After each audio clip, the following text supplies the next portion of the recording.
Gotcha. You just think you got the boy. Welcome, Larry Hagman, or J.R. Ewing, and we're delighted to have you join us on Radio 2. Thank you. Lovely being May here. I say how fresh and well you're looking. Oh, thank you, but that's good California living. Well, the last time I saw you, you're on the flat of your back, about to undergo a very nasty operation. Oh, yes, that's right, and I survived. Isn't that wonderful? I don't know, though. You're looking a little bleary-eyed. Are you sure you came through? That's jet lag. That's SkyTrain. Yeah. You came through summa cum laude, did you? Yes. I live to perpetuate my nastiness. Tell me, is Bobby going to turn nasty? Is he going to go par crazy on us? He's going to try. But fail, as usual. Good guys always do. No, I come back and take over the firm. We're just working on segments of that show right now. Do you do it all in bits, or do you do one at a time? Well, now, we usually do the exteriors in Dallas, and this year we shot portions of 10 shows in Dallas, and then we went on strike. The actors went on strike for 8 weeks. Were you carrying a placard? No, I was over here. You chickened out again? Yes, I came over here and did some publicity, as you well know. Well, and met you at Ascot and all that. Yeah. Remember that? But that was also, according to what I read, that was a ploy to squeeze more money out of them, wasn't it? Well, you might say that, but it was also a vacation, you know? Yeah. We were both at Ascot, remember? We had a good time there. Yeah. You won a lot of money. No, I didn't. I don't know where that story started. It started with you. No. You told me you won thousands and thousands of pounds. I was lying. I lost 16 pounds. I was afraid that the IRS was going to nail me. Well, you know, the Internal Revenue Service was going to nail me when I got back to the States. You were throwing $100 bills around like they were going out of fashion. Oh, I'm still doing that, but I print my own, see, so it's cheaper that way. Well, obviously, with the success that you've had in Dallas and being possibly the world's #1 star, I mean, imagine having your face all over Time magazine. I know. Who shot you? Were you a bit stunned by that? Well, yes, I was a bit stunned by it, especially when it was a drawing. They came over and they took hundreds of pictures and then used a drawing of my face. Which flattered you. Well, I think it did, yes, especially the red eyeballs and the bags under the eyes and so forth. Probably was better than the photographs they took. And as I say, you're looking quite well this morning, because, I mean, for you, because you look a bit tanned. Has the weather been all that good down in Texas? Wonderful. Yeah, oh, no, in California. Now you're only confusing us. Oh, yeah, I live in Malibu. We shoot the show in Malibu, in Los Angeles. Well, did you get shot in Los Angeles or Dallas? I got shot in Los Angeles. Or in the back of the neck? No, in the tummy. And yet you're still able to sing. Yes. Viz. Sounds like the teddy bear's picnic, but I'm sure it isn't. About 3,000 men, so the story goes, came to fight the feud at the Alamo. And among the few was a country boy with an old guitar and a song of joy. We get the word the big attack would come at the break of day. I went and told that country boy, go put your guitar away. Pick up a gun and pray. And the country boy, he looked at me and laughingly he sang, hush up your mind, I ain't gonna die, 'cause I got a good luck charm. Ain't nobody can hurt me, do me no harm with my charm. My little lady back home, she done give it to me. Wear it, she said, it'll keep you as safe as can be.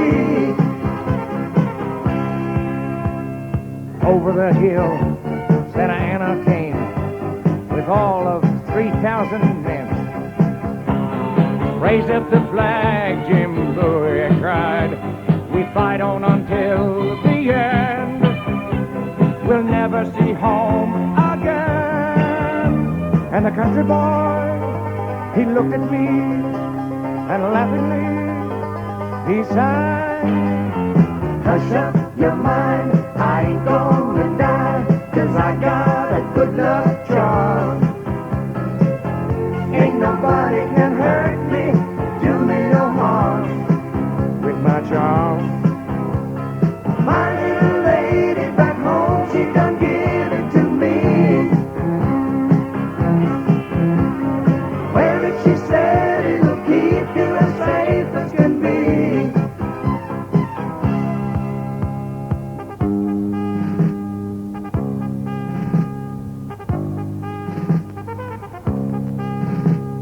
he was still singing his dang fool song about his dang fool charm when they shot his dang fool head off.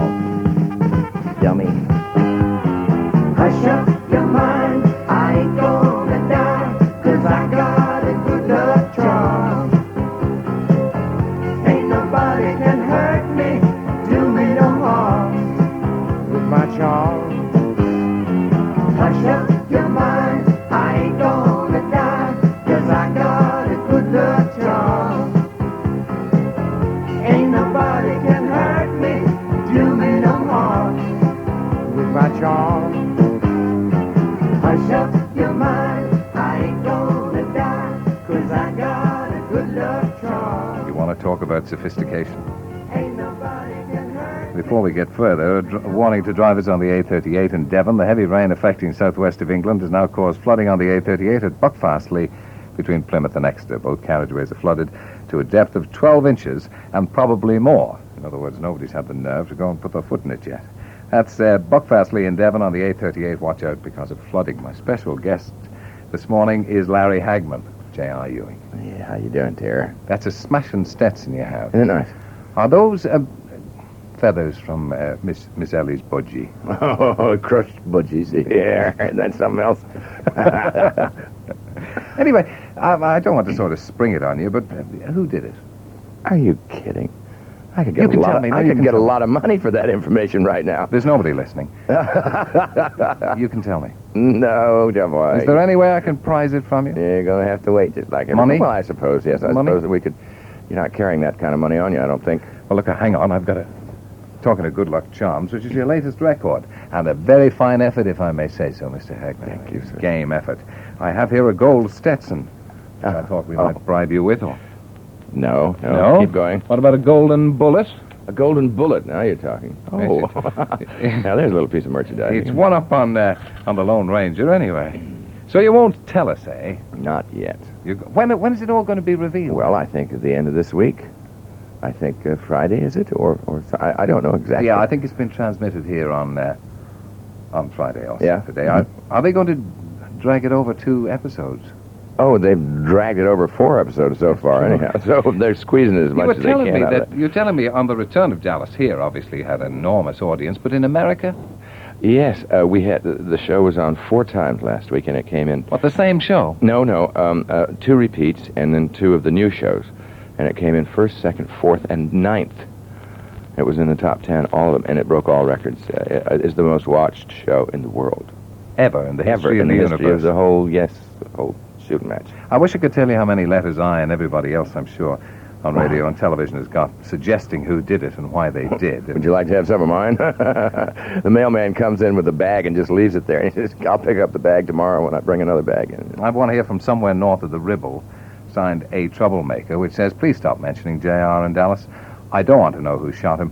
I just hope they shoot him again, and this time successfully. Oh, dear. And then I hope he shoots the rest of the characters because they need it. Well, no, he's right You see, there.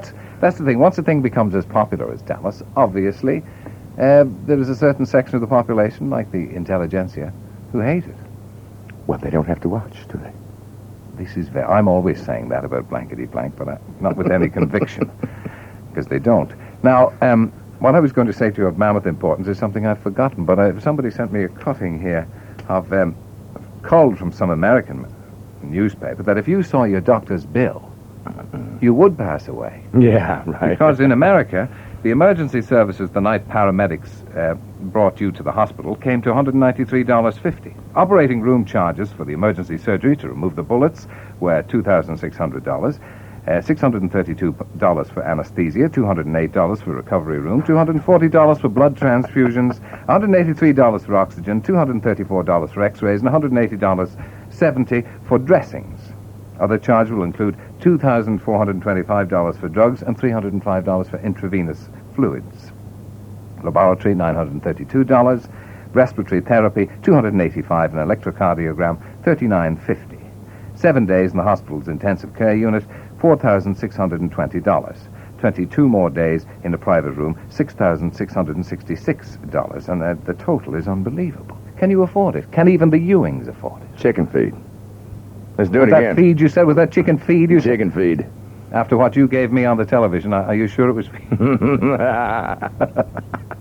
Now, you made that record, Larry, and I understand, without sneaking too much, that you're going to appear on the Royal Command performance, and you're going to sing on that. Yeah, that's right. I'm going to sing the B-side of that number that you just heard. Why is that? Well, the range of the first song is a little higher than I can do live, so the other side is more in character with old JR. Listen to it. You might like it. Well, we'll sneak it in here. Okay? Mind you, if it's bad, I'm going to take it off.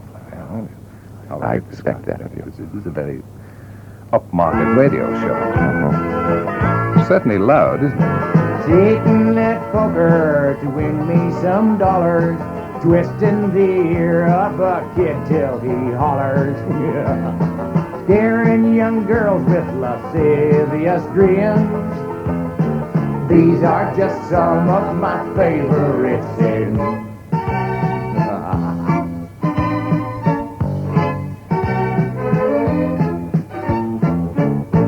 I like to be nasty, I like to be hated, I'd like to be voted the cat of the year. Some people are happy to touch you with laughter, but I get my kicks when I bring you to tears. Bankrupting partners with fiscal adventures, selling my brother my worthless debentures. Hearing them cries like sweet violin. These are some more of my favorite sins.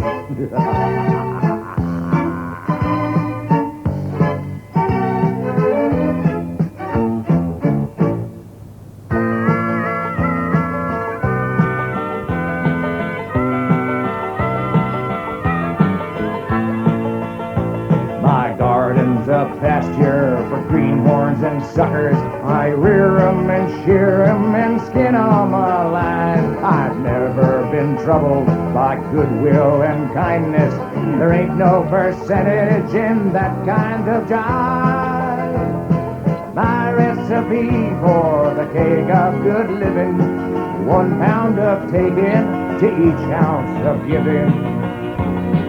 Sift out the scruples and store in a jar. Serve it on ice with a dash of hell, you know my name. My favorite sin, my favorite sin. Y'all come and drink to my favorite sins.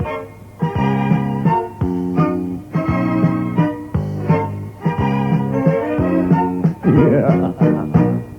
That's a really nasty gargle at the end there, isn't it? Now, that record, you were telling me you came over at somewhat short notice to make that, like 10 minutes. Yeah, they called up and said, could you be there this weekend? And I got on a plane, came from Los Angeles, and got off the plane and went straight into the studio and did it between 7 at night and 5 in the morning. Got on a plane and went back. I asked you when you came in whether you're getting fed up with it all. No, no way. I love it. You don't get a chance like this too often. What is it you like most? Oh, well, I like working, for one thing. I really like working. You know, the hours are good, 5 in the morning till about 9 at night.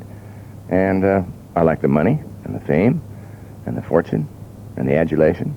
You know, it'll all stop pretty soon, so I don't worry about that too much. But you accept that it can't, sure. can't go upwards forever. Well, everything's terminal. Yeah.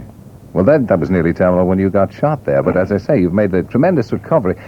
Now, a lot of people will be wondering whether the salutary experience of having a couple of bullets in you is going to improve you as a person at all. Because I thought I saw a little weakening when Sue Ellen was festooned over you in the hospital bed the other night. Yes. I occasionally pop into reality and become a nice guy, but then that wears off, of course. You're not going to be kinder to Sue Ellen. Oh, for a while, sure. Rehabilitate her. And then I slip back into my old habits again. And you know what they are. You're going to drive her back to drink, are you? Yeah, well, I suppose she'll be on drugs this year or something. I haven't read that far ahead. How far ahead do you read in the scripts? How much I do you only know? read one script ahead. I don't like to know any of the long-range stuff. I just play it from day to day. Where do you think he's going, J.R. Ewing? What do you think can possibly happen? Now he's been shot.